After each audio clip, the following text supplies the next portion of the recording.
어느 작은 마을에 70이 넘은 북장인 한도윤이 살고 있었습니다. 새벽 5시 세상이 잠들어 있을 때 그의 하루가 시작됩니다. 거친 손으로 물에 적신 천을 짜내며 50년을 함께온 북가죽을 어루만집니다. 오늘도 수고하자 얘들아. 그의 목소리에는 마치 자식을 달래는 아버지의 정이 묻어납니다. 북채를 드는 순간 그의 눈빛이 달라집니다. 주름진 얼굴에 젊은 날의 열정이 되살아나죠. 쿵, 쿵, 쿵. 그 소리는 단순한 악기가 아닙니다. 이 마을 사람들의 평생 동반자였죠. 김씨 할머니가 첫 손자를 낳던 날, 기쁨의 북소리가 울렸습니다. 마을 청년들이 전쟁에서 무사히 돌아오던 날, 감격의 북소리가 밤새 이어졌죠. 가뭄이 들어 모두가 절망할 때는 하늘에 기우제를 올리는 간절한 북소리가, 풍년이 들면 감사의 북소리가 들녘을 가득 채웠습니다. 아이들에게는 자장가였습니다. 울음을 터뜨리는 아기도 이 북소리를 들으면 신기하게 잠이 들었죠. 그리고 청년들에게는 사랑의 전령이었습니다. 총각이 처녀에게 마음을 전할 때 이 북소리에 맞춰 정성스럽게 준비한 춤으로 고백했거든요. 어르신들에게는 위로였습니다. 몸이 아프거나 마음이 쓸쓸할 때 이 북소리만 들어도 아, 나는 혼자가 아니구나 하며 다시 힘을 냈죠. 한때는 이 소리만 들어도 마을 전체가 하나가 되었습니다. 들에서 일하던 농부들은 괭이를 멈추고 고개를 들었고 아이들은 어디서 놀고 있든 이 소리를 따라 마당으로 달려와 신이 나서 춤을 추었고 어른들은 어깨를 들썩이며 하루의 피로와 근심을 모두 잊었죠. 그래서 이 북소리는 마을의 심장박동이었습니다. 기쁠 때나 슬플 때나 혼자일 때나 함께일 때나 언제나 곁에서 마을 사람들과 함께 뛰어주는 따뜻한 심장이었습니다. 하지만 세월 앞에서는 누구도 당당할 수 없었죠. 옆집 할머니가 하나둘 세상을 떠나고 아이들은 도시로 떠났습니다. 한때 북소리에 맞춰 웃을 꽃을 피우던 마당엔 이제 잡초만 자랍니다. 도윤의 아내 영수는 병상에서 이렇게 말했습니다. 여보, 이제 북 좀 그만두면 안 될까요? 몸도 아픈데. 그때 도윤의 표정이 순간 굳어졌습니다. 마치 가장 소중한 것을 잃을지도 모른다는 두려움이 스쳐 지나간 것 같았죠. 그 무렵 도시에서 온 개발업체 사람들이 마을을 어슬렁거리기 시작했어요. 이런 구닥다리 건물들 다 밀어버리고 아파트 지으면 얼마나 좋겠어요? 도윤의 공방 앞에서 나눈 그들의 대화를 듣는 순간 그의 가슴이 철렁 내려앉았습니다. 며칠 뒤 한 양복 입은 남자가 공방문을 두드렸어요. 어르신, 저희가 이 땅을 좋은 값에 사드리려고 하는데요. 어차피 북 같은 건 이제 아무도 안 하잖아요. 도윤은 북채를 꽉 친 채 대답했습니다. 이 북이 내 전부인데 어찌 팔겠소. 에이 어르신, 시대가 변했어요. 젊은 사람들은 이런 거 관심도 없어요. 현실을 보세요. 그날 밤 도윤은 홀로 앉아 북을 어루만졌습니다. 갑자기 북가죽에서 금이 가는 소리가 들렸어요. 너마저 지쳐가는구나. 그의 목소리가 떨렸습니다. 북이 상하는 것보다 더 큰 절망은 이 소리를 이어받을 사람이 아무도 없다는 현실이었습니다. 동네 사람들도 하나둘 등을 돌렸어요. 도윤이 형님도 이제 좀 현실적으로 생각하셔야지. 북 치는 소리 때문에 시끄럽다고 불만도 많아요. 아파트 들어서면 우리 땅값도 오를 텐데. 가장 큰 충격은 오랜 친구 최 씨의 말이었습니다. 도윤아, 우리 나이에 뭘 그러고 고집하냐. 이제 조용히 살자고. 그날 밤 도윤은 처음으로 북을 치지 않았습니다. 50년 만에 처음이었죠. 일주일째 북소리가 들리지 않자 마을은 이상하리만큼 조용해졌습니다. 도윤은 공방 한 구석에서 북들을 바라보며 중얼거렸어요. 미안하다. 내가 너희를 지켜주지 못했구나. 그의 손은 자꾸만 떨렸고 눈시울도 자꾸 붉어졌습니다. 한평생 북과 함께 살아온 남자가 이제 그 북을 포기해야 한다는 현실 앞에서 무너져 내리고 있었어요. 그날 밤 늦게 도윤은 마지막 결심을 합니다. 공방 한쪽에 쌓아둔 신문지와 마른 나무를 꺼내놓았습니다. 그리고 가장 아끼던 북하늘을 품에 안았어요. 너라도 고통스럽게 버려지는 것보단 성냥을 켜려던 그 순간이었습니다. 공방문이 거칠게 열렸습니다. 아저씨, 제발 멈추세요. 숨을 헐떡이며 들어선 것은 30대 초반의 청년이었습니다. 얼굴엔 눈물 자국이, 손엔 작은 녹음기가 들려 있었죠. 도윤이 놀라며 물었습니다. 당신은 누구시오? 저는 이지훈이라고 합니다. 서울에서 간호사로 일하고 있어요. 오늘 아침 병원에서 응급실 근무를 마치고 집에 가는 길이었어요. 그런데 라디오에서 이런 뉴스가 들렸어요. 지훈이 목소리를 떨며 이어갔습니다. 시골 마을의 마지막 북장인 개발 압박의 절망, 전통 예술의 맥이 끊어질 위기라는 뉴스였어요. 그 순간 제 가슴이 무너져 내렸어요. 제가 15살 때 아버지가 사업 실패로 집을 잃었어요. 온 가족이 뿔뿔이 흩어졌고 저는 혼자 이 마을 외할머니 댁에 맡겨졌죠. 죽고 싶다는 생각만 들었어요. 매일 밤 울면서 잠들던 제게 아저씨의 북소리가 들렸어요. 처음엔 그냥 시끄럽다고만 생각했죠. 하지만 밤이 깊어질수록 그 소리가 저를 부르는 것 같았어요. 라디오를 듣는 순간 깨달았죠. 그 북소리의 주인공이 바로 아저씨였구나. 제 생명의 은인이 지금 절망하고 계시는구나. 그래서 바로 달려온 거예요. 도윤의 눈이 커졌습니다. 정말 그 소리가? 네, 그 북소리 때문에 저는 포기하지 않았어요. 아, 나 혼자가 아니구나. 누군가 나를 위해 이 소리를 들려주고 있구나 하고 생각했어요. 지훈은 녹음기를 켰습니다. 그 안에서 희미하지만 분명한 북소리가 흘러나왔습니다. 이 소리를 평생 간직하며 살았어요. 힘들 때마다 들었고 간호사가 된 것도 아저씨 북소리가 저를 살려줬기 때문이에요. 그 순간 도윤의 손에서 성냥이 떨어졌습니다. 그리고 그의 목소리가 떨렸어요. 내 북소리가 사람을 살렸다고? 네, 그래서 제가 찾아왔어요. 아저씨, 제게 가르쳐주세요. 제가 이어가고 싶어요. 바로 그때 공방문이 다시 열렸습니다. 이번엔 정장을 말끔히 차려입은 남자가 들어섰어요. 박 회장이었죠. 뭐 하시는 거예요, 어르신? 박 회장의 목소리엔 비웃음이 섞여 있었습니다. 젊은이, 당신 누구요?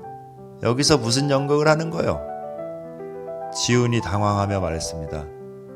저는 선생님의 북소리로 인생이 바뀐 사람입니다.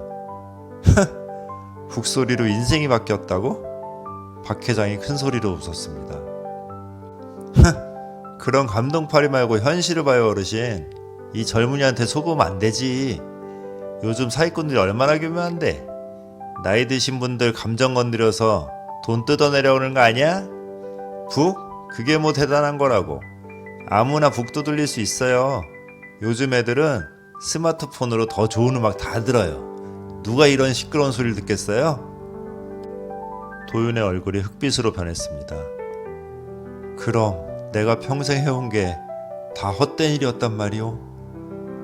그렇죠, 어르신. 이제 좀 현실을 받아들이세요. 이 땅 팔고 편히 쉬세요. 북 같은 건 박물관이나 처박아 두는 거예요. 그 말에 지훈이 울분을 터뜨렸습니다. 어떻게 그런 말씀을 하실 수 있으세요? 하지만 박 회장은 냉소적으로 웃으며 봉투 하나를 내밀었습니다. 자, 여기 계약서 있어요.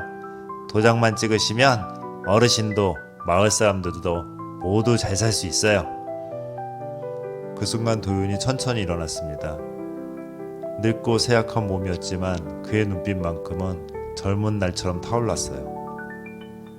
박 회장, 도윤의 목소리가 깊고 무겁게 울렸습니다. 내가 이 북을 치는 이유를 알고 싶소? 그는 천천히 북채를 들었습니다. 이건 단순히 악기가 아니야. 내 아버지가 치시던 북이고 할아버지가 치시던 북이야. 이 안에는 우리 가족의 한과 기쁨이, 마을의 역사가 고스란히 담겨 있어. 그 소리는 처음과 달랐습니다. 더 깊고 더 애절하고 더 간절했습니다. 이 소리는 전쟁 중에도 울렸고 가난 속에서도 울렸고 기쁜 날에도 슬픈 날에도 울렸어. 사람들의 마음을 하나로 모으는 소리였어. 박 회장의 표정이 조금씩 변하기 시작했습니다. 뭔가 기억이 떠오르는 듯한. 그리고 이 젊은이 말이 거짓이라고? 천만에. 이 소리는 실제로 사람을 살려왔어. 절망한 이들에게 희망을, 외로운 이들에게 위로를, 상처받은 이들에게 치유를. 북소리가 더욱 웅장해졌습니다. 마치 살아 움직이는 생명체처럼. 그때였습니다. 공방 밖에서 사람들이 하나둘 모여들기 시작했습니다. 오래전 그 북소리를 기억하는 마을 사람들이었죠. 저 소리, 처음 나타난 김씨 할머니가 지팡이를 짚고 서서 눈물을 글썽였습니다. 도윤이가 다시 북을 치네. 그래, 이 소리야. 내 아들 낳던 날 밤새 울리던 바로 그 소리. 이어서 박씨 아저씨가 눈물을 훔치며 말했습니다. 그렇고 말고 내가 처음 장가갈 때도 이 소리에 맞춰 신부집에 갔지. 그때가 벌써 30년 전인가? 한 할아버지가 손수건으로 눈가를 닦으며 흐느꼈습니다. 내 아버지 장례식 때도 이 북소리가 하늘까지 울렸는데 그때 느꼈어. 아, 아버지가 이 소리를 타고 하늘로 가시는구나. 젊은 며느리가 아기를 안고 와서 속삭였습니다. 우리 아이도 밤에 울 때 이 북소리만 들으면 잠들었었는데 요즘 안 들려서 얼마나 섭섭했는지. 마을 이장이 목이 메어 말했습니다. 도윤이, 우리가 미안했네. 우리가 너무 현실에만 매달려서 정작 소중한 걸 잃어버릴 뻔했네. 그때 공방 앞에 모인 사람들이 하나둘 손뼉을 치기 시작했습니다. 자연스럽게 북소리에 맞춰서 쿵, 쿵, 쿵. 북소리와 박수소리가 어우러지며 마을 전체가 하나의 거대한 악기가 되었어요. 한 할머니가 목이 메어 외쳤습니다. 도윤아, 우리가 틀렸다. 이 소리가 없으면 이 마을이 아니여. 바로 그때 박 회장이 갑자기 무릎을 꿇었습니다. 그만해요. 그의 목소리가 떨렸습니다. 모든 사람이 놀라는 사이 박 회장의 눈에서 눈물이 흘러내렸습니다. 사실은 말이야. 박 회장이 흐느끼며 말을 이었습니다. 나도 어렸을 때 북을 배우고 싶었어요. 모든 사람이 숨을 죽이고 그의 말에 귀 기울였습니다. 내가 10살 때 아버지를 잃고 어머님 혼자 날 키우셨어요. 너무 가난해서 전통예술원에서 북을 배우고 싶다고 했을 때 너 같은 거지 새끼가 무슨 북이냐 하고 쫓겨났어요. 그날이 내 인생에서 가장 수치스러운 날이었어요. 도윤의 표정이 놀라움에서 연민으로 바뀌었습니다. 박 회장, 그래서 미웠어요. 북소리가. 전통이 미웠어요. 나만 배울 수 없었던 게 너무 억울하고 원망스러웠어요. 그래서 이 모든 걸 없애고 싶었어요. 박 회장이 고개를 숙였습니다. 하지만 지금 듣고 보니 나는 정말 못된 놈이었어요. 내가 못 가진 걸 남들도 못 가지게 하려고. 지훈이 조용히 박 회장에게 다가가 어깨에 손을 얹었습니다. 회장님, 지금이라도 늦지 않았어요. 도윤도 천천히 다가와 박 회장의 손을 잡았습니다. 박 회장, 그동안 얼마나 외로웠겠소. 어린 나이에 그런 상처를 받고 이제 그 상처를 치유할 때가 되지 않았겠소? 내가 정말 북을 배울 수 있을까요? 박 회장의 목소리는 마치 어린아이 같았습니다. 70년 동안 숨겨왔던 순수한 마음이 드러나는 순간이었죠. 도윤이 미소 지으며 대답했습니다. 물론이지. 북은 나이를 가리지 않아. 진심만 있으면 돼.